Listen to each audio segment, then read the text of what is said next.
I have actually done the math. 2,000 is not sufficient to pay village elders per month.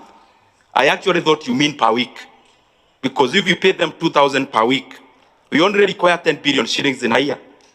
And if you look at the monies under O&M, security operations, it's almost approaching 10 billion. The priority must be village elders, so that already we have a law in parliament. By the time it passes, the expectations of all the 100,006 village elders in Kenya is that we start paying them because they've been volunteering for all those years. In security areas, the NPR are the people who are ensuring restoration of security in our areas.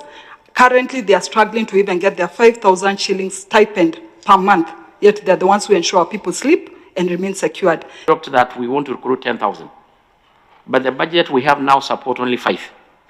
And all of you know that we have never recruited for the last 4 or so years. And we are making a plea before us here, before you members, that you look at an additional 3.4 billion so that we can able to realize the recruitment of the whole 10,000.